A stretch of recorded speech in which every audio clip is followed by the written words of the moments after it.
አንድ ትንሽ የመንደር ውስጥ የሚኖር በጣም ደግና ቅን ልቦና ያለው አንድ ሰው ነበር። የመንደሩ ሰዎች በደግነቱ ብዛት ጠይብ ወይም ደግሞ ደጉ ሰው የሚል ስም አውጥተውለት ነበር። ነገር ግን የሚያሳዝነው ነገር ሁልጊዜ መጥፎ ዕድልና መከራ ይከተለው ነበር። በስራውም ሆነ በግል ሕይወቱ ዘወትር ችግርና ውድቀት ያጋጥመዋል። በገባበት ስራ ሁሉ ችግር ይፈጠራል። በሄደበት ቦታ ሁሉ መከራ ይከሰታል።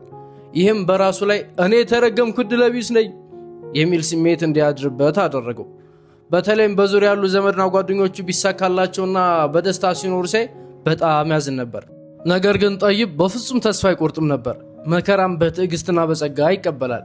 ሁልጊዜ ለራሱ ባለን ነገር መርካትና መደሰት እውነተኛ ደስታ ነው፣ መጥፎ ነገሮችን ለማሸነፍ ብቸኛው መንገድ ይህ ነው ይል ነበር። ውድ ተመልካቾቻችን ይህን ታሪክ ከመጀመራችን በፊት ቪዲዮን ላይክ፣ ሰብስክራይብ እንደዚሁም ኮሜንት ላይ ስለ ቪዲዮ ያላችሁን ሀሳብ አስቀምጡልን። አንድ ቀንም ጠይብ አንድ ትንሽዬ መሬት ተከራይቶ ቲማቲም ዘራ። ዘሩንም ገዝቶ ተከለ። በየቀኑም እየሄደ ይህን የቲማቲም ቦታ ውሃ ያጠጣውና ማዳበሪያ ያደርግለት ነበር። ምርቱ ሲያድግና ሲበስል ጠይብ በጣም ተደሰተ። መጥፎ ዕድሉ የራቀው መሰለው። ቲማቲሙንም ይዞ በደስታ ለመሸጥ ወደ ገበያ ለመሄድ ወሰነ። ቅርጫቱም በቀይና በሚያማምሩ ቲማቲሞች ተሞልቶ በፈገግታ ወደ ገበያ ተጓዘ። ነገር ግን መንገድ ላይ ድንገት ትንሽዬ ድንጋይ አሰናክሎት ወደቀ። ቅርጫቱም ከእጁ አምልጦ ቲማቲሙ በሙሉ መሬት ላይ ተዘረረ። አብዛኛው ተቀጠቀጠ፣ አብዛኛውም ተበላሸበት። ካለው ቲማቲም ውስጥ 1/4 ብቻ ተረፈለት። ጠይብም በጣም ተናደደ። ስሜቱን መቆጣጠር አቃተው። ከዛም የተረፉትን እየለቀመ ምን ነው ጌታዬ ምን ነው ብሎ ያማረረ፣ ነገር ግን መለስ ብሎ አሁንም ጌታዬ ሆይ ተመስገን ይህንን ማስተረፍ ብሎ ፈጣሪውን አመሰገነና ወደ ገበያው አመራ። ገበያ ሲደርስም ሰዎች በትንሽ ቲማቲሙ እየሳቁበት እየተሳለቁበትና እያፌዙበት ችላ አሉት። በዚህም ጊዜ አንድ አዛውንት ወደ ሰውየው መጥተው ልጄ ሆይ አስቸጋሪ ቀን እያሳለፍክ ትመስላለህ፣ ያለህን ሁሉ ገዛሃለሁ አሉት። ጠይብም በደስታ እሺ ጌታዬ አመሰግናለሁ ብሎ አመሰገነ። አዛውንቱም ሊከፍሉት ቦርሳቸውን ሲያወጡ ድንገት ብሩን ኃይለኛ ነጎድጓድ ንፋስ መጥቶ ገንዘባቸውን በላው። ሁለቱም ሊያሳድሩት ቢሞክሩም ሊደርሱበት ግን አልቻሉም። አዛውንቱም እድል የለኝም ልጄ አሉት። ጠይብ ግን ችግር የለውም አባባ፣ የእርሶ ደግነት ይበቃኛል፣ ይኸው በነፃ ይውሰዱ አላቸውና ያለውን ቲማቲም በሙሉ አንስቶ ሰጣቸው። በዚህ መሃልም አንድ ሌባ መጥቶ ቲማቲሙን በሙሉ ነጥቆት ሮጠ። ሰዎቹም ሌባውን ያዘው ተባብለው አሮርጠው ይዘው ሲመቱት ቲማቲሙ መሬት ላይ ተረጋግጦ ወደመ።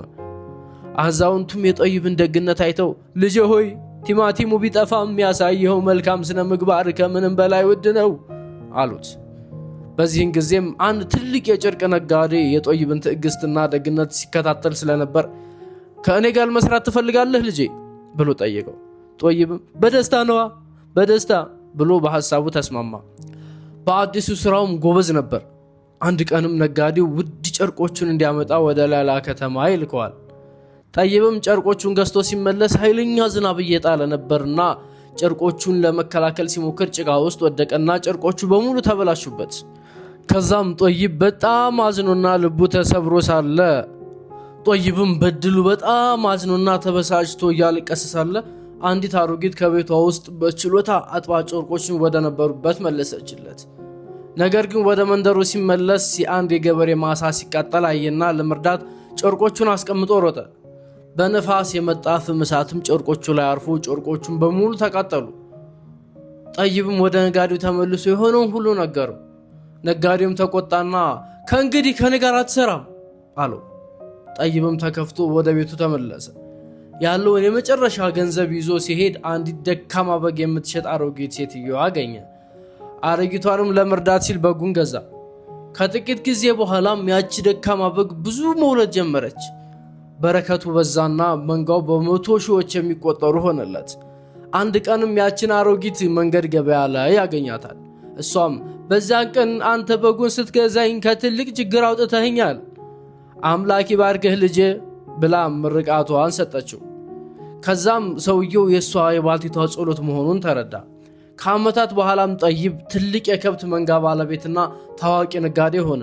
ምንም እንኳን ብዙ መከራ ቢያሳልፍና ብዙ ችግሮች ቢንገላታም በብዙ ችግሮች ቢፈተንና በብዙ ውጣ ውረዶች ቢያልፍም የዋህነትና ደግ ልቡ ግን በፍጹም አልተቀየረም ነበር። በዚህ በየዋህነቱና በዚህ ደግ ልቡም ጥሩ ነገሮችን በሙሉ ወደሱ ስቦ በህይወቱም ደስተኛ ሆኖ መኖር ጀመረ። የዋህነት ይከፍለናል እንጂ አንዳንድ ጊዜ ችግሮች ሲደራረቡ የተጎዳን ይመስለናል እንጂ ፈጣሪ በፍጹም አይተውንም። ይህ የዛሬ መልእክቴ ነው።